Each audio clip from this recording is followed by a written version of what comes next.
Good evening बच्चों। आज आप लोगों की अर्थशास्त्र की दूसरी क्लास है।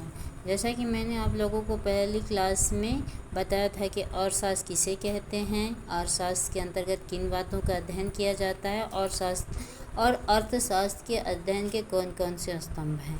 तो जो लास्ट टॉपिक था वो था अर्थशास्त्र के अध्ययन का स्तंभ। तो मैंने हम लोगों को बताया था कि अर्थशास्त्र के अध्ययन के 4 स्तंभ होते हैं: उत्पादन, वितरण, विनिमय और उपभोग। तो बच्चों, जो आप लोगों की अर्थशास्त्र की पाठ्य पुस्तक है उसमें पहली इकाई है बिहार के एक गांव की कहानी, और आप लोगों की पहली इकाई बिहार के गांव की कहानी में उत्पादन के बारे में विस्तृत जानकारी दी गई है। तो आज आप लोगों की क्लास की जो टॉपिक है वो है उत्पादन, जिसे इंग्लिश में कहते हैं प्रोडक्शन।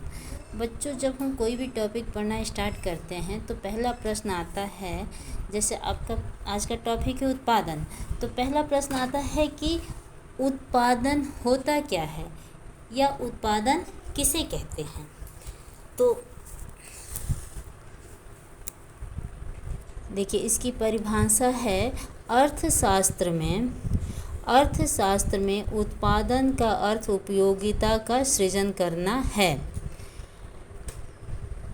इसको मैं और विस्तृत तौर पे आप लोगों को बताती हूँ। उत्पादन अर्थशास्त्र के अध्ययन का मुख्य भाग है।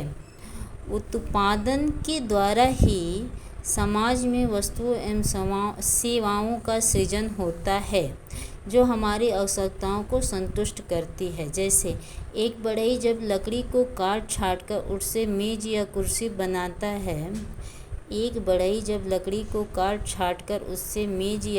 बनाता है तो उसे उत्पादन कहा जाएगा। जो ये तो हो गया प्रश्न और उत्तर। आपको एग्ज़ाम में कॉपी में लिखने वाली चीज़ें हो गई, लेकिन इसे समझने के लिए और आसान भाषा का प्रयोग करना पड़ेगा। तो मैं आप लोगों को आसान भाषा में समझाती हूँ। लिखा है कि अर्थशास्त्र में उत्पादन का अर्थ उपयोगिता का सृजन करना है। कहने का मतलब ये हुआ कि अर्थशास्त्र में किसी वस्तु और सेवा का सृजन करना ये नहीं है कि अर्थशास्त्र के अंतर्गत किसी भी प्रकार की वस्तु और सेवा का सृजन कर देना उत्पादन कहलाएगा। नहीं, बिल्कुल नहीं। अर्थशास्त्र के अंतर्गत उसी वस्तु और सेवा का सृजन करना उत्पादन कहलाएगा जिससे हमारी आवश्यकता की संतुष्टि होती है। जैसे अब मैं इसे आप लोगों को उदाहरण के द्वारा समझाती हूँ।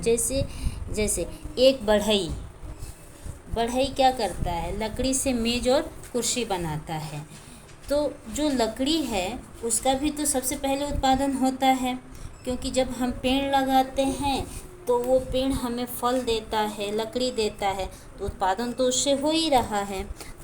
तो जो लकड़ी है, जिस पेड़ से हमें लकड़ी प्राप्त होती है, वो लकड़ी का एक गट्ठर मान लीजिए रखा पड़ा हुआ है, तो हमारे किसी भी आवश्यकता की संतुष्टि में काम नहीं आ रहा है। लेकिन उसी लकड़ी को जब बढ़ई काट छाट कर मेज या कुर्सी बना देता है तो जो मेज होता है वो हमारे काम आने लगता है। जो मेज होता है उस पे वो हमारे पढ़ने का काम आता है, और जो कुर्सी होती है वो हमारे बैठने के काम आती है। तो इस प्रकार बढ़ई क्या करता है, लकड़ी के द्वारा उत्पादन करता है, एक वस्तु का उत्पादन करता है, और वो वस्तु हमारी आवश्यकता की संतुष्टि करती है। तो लकड़ी से मेज और कुर्सी बनाना क्या है, उत्पादन है, क्योंकि इससे हमारी आवश्यकता की संतुष्टि हो रही है। लेकिन लकड़ी का उत्पादन है जिससे मेज और कुर्सी नहीं बनी है, और साथ में उसको हम उत्पादन नहीं कर सकते हैं, क्योंकि उससे हमारी आवश्यकता की संतुष्टि नहीं हो रही है। जब तक किसी भी वस्तु या सेवा के सृजन से हमारी आवश्यकता की संतुष्टि नहीं होगी, अर्थशास्त्र के अंतर्गत उसे हम उत्पादन नहीं कह सकते हैं। अब इतना आप समझ चुके होंगे, क्योंकि मैंने आप लोगों को शुरू में ही बताया था कि अर्थशास्त्र जो है वो धन का विज्ञान है। कहने का मतलब ये हुआ कि अर्थशास्त्र के अंतर्गत हम उन्हीं क्रियाओं का अध्ययन करते हैं जो धन से संबंधित होती हैं। धन से संबंधित होती हैं। ठीक है बच्चों, ये आप लोगों को समझ में आ गया होगा। अब अगला टॉपिक है उत्पादन के साधन, फैक्टर्स ऑफ प्रोडक्शन। बच्चों अच्छा, आप ही लोग सोचिए, उत्पादन के साधन, इसका मतलब क्या हुआ, इसका अर्थ क्या हुआ? तो देखिए, पहले हम इसको पढ़ लेते हैं। प्रश्न है, उत्पादन के साधनों से क्या अभिप्राय है? जो इसका उत्तर होगा, जो उत्पादन की क्रिया में सहयोग देता है वह उत्पादन का साधन है, जैसे भूमि, हल, बैल, बीज, मजदूर, सिंचाई, दवाई इत्यादि। अब आपका टॉपिक है उत्पादन के साधन। देखिए बच्चों, आप लोगों ने ये पढ़ लिया कि उत्पादन क्या है या उत्पादन किसे कहते हैं। किसी वस्तु या सेवा का सृजन करना जिससे हमारी आवश्यकता की संतुष्टि होती है वो क्या कहलाता है? उत्पादन कहलाता है। ज़रा आप सोच के देखिए, जब हम किसी वस्तु या सेवा का सृजन करते हैं तो उस वस्तु या सेवा को बनाने में हमें कुछ साधन की आवश्यकता पड़ी है। साधन का मतलब कह लो किस चीज़ों की आवश्यकता पड़ती है, बिना किसी चीज़ के हम उत्पादन नहीं कर सकते। जैसे यहाँ जब एक बढ़ई है जो लकड़ी से मेज़ और कुर्सी बनाता है, तो वो लकड़ी कहाँ से मिला होगा? वो लकड़ी जंगल से लाया होगा और जंगल में पेड़ को काटा होगा, तो पेड़ को काटने के लिए उसे लकड़ी काटने वाली मशीन की आवश्यकता पड़ी होगी। फिर उस लकड़ी को जंगल से घर तक लाने के लिए या बाज़ार तक लाने के लिए उसे ट्रैक्टर की या गाड़ी की आवश्यकता पड़ी होगी। फिर उस लकड़ी से मेज़ और कुर्सी बनाने के लिए उसे औजारों की आवश्यकता पड़ी होगी।